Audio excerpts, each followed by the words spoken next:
இது மாதிரி சம்மே நிறைய டிஎன்பிஎஸ்சி காம்படிட்டிவ் எக்ஸாம்ஸ்ல கேட்டுக்கிட்டு இருப்பாங்க.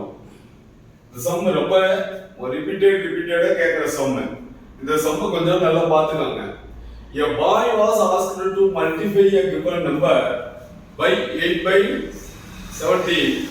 Instead, he divided the given number by 8 by 17 and he got the result 225 more than what should have he got if he multiplied the number by 8 by 7. என்னன்னா 8 by 17 அந்த நம்பரை பெருக்க சொன்னதுக்கு அவன் 8 by 17 வகுத்திருக்கான். அதனால அந்த வர்ற ரிசல்ட்டுக்கு மேல 225 அதிகமா வந்திருக்கு. அப்படின்னா அவன் ஆக்சுவலா பெருக்கிறதா என்ன விட வரும், அதுதான் இந்த கணக்கு சொல்றாங்க. இது மாதிரி வந்துச்சுன்னா நம்ம என்ன பண்ணணும் அப்படின்னு சொல்லி கொஞ்சம் பார்த்துக்காங்க. இது மாதிரி 8 by 17 அப்படின்னா பெருக்க சொல்றதுக்கு பதிலாக வகுத்திருக்கான் அப்படின்னா அதை அப்படியே தலைகீழா திருப்பி போடணும். இருக்கிற பின்னத்தை தலைகீழா திருப்பி போடணும். x into 17 by 8. இப்ப அந்த நம்பர் வந்து இதை ஒரிஜினல் நம்பர் வச்சு கழிக்கணும். இது மாதிரி வகுத்து இருக்கிறதுனால பெருக்கும் போது தலைகீழா திருப்பி போடணும். ரைட். இப்ப x into 8 by 17 is equal to 225. புரியுதா? 8 இந்த 8 by 17 வகுக்கணும் அப்படின்னு சொல்றதுனால பெருக்கு பின்னமா கொண்டு வரணும் அப்படின்னா அந்த பின்னத்தை தலைகீழா திருப்பி போடணும். மைனஸ் அந்த 8 by 17 வச்சு இந்த நம்பர்ல இருந்து கழிச்சா இது 225 வருது அப்படின்னு சொல்லிதான் கணக்கு கொடுத்துருக்காங்க.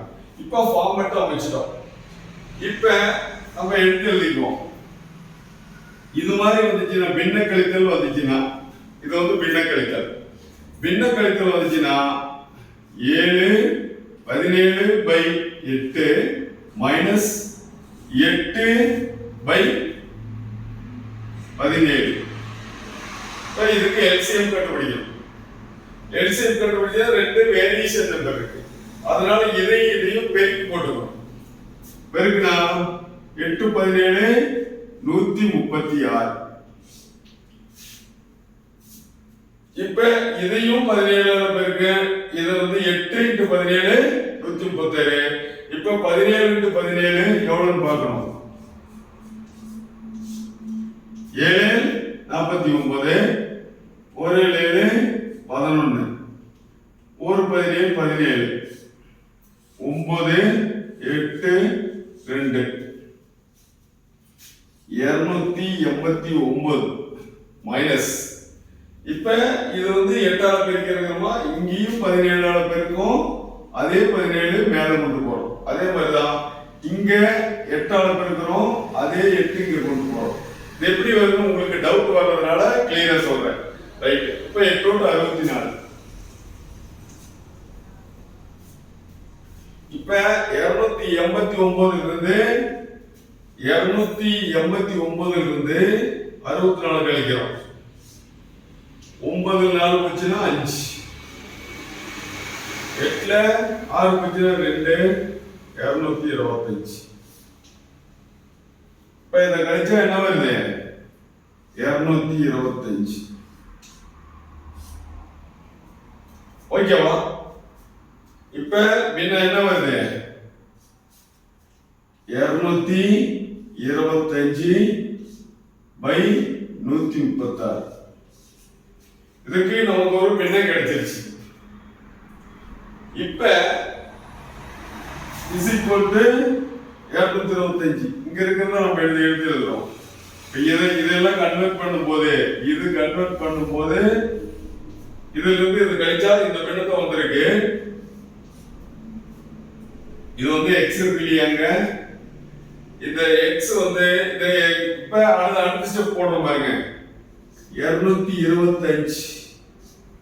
இந்த சமத்துக்கு அந்தாண்ட போகும்போது இது மாதிரி பெருக்கல் வந்துச்சுன்னா இது தலைகீழா திருப்பி போடணும். தலைகீழ திருப்பி போட்டா 136/225. ஓகேவா? இத 225 அடிச்சுனா மீதி 136. இதுதான் ஆன்சர். புரியுதா? இது மாதிரி தான் போடணும். என்ன போட்டிருக்கு உங்களுக்கு தெரியுதா? மறுபடியும் ஒரு தடவை சொல்றேன். இந்த பாய்வாஸ், அதாவது ஒருத்தர் 8/17 பெருக்க சொன்னதுக்கு அவன் 8/17 வகுத்திருக்கான். அதனால 225 ரூபா அதிகமா வந்துருச்சு. 225 அதிகமா வந்துருச்சு. ஆக்சுவலா அவன் பெருக்கிறதா என்ன விட வரும்? 8/17 பெருக்கிறதா என்ன விட வரும்?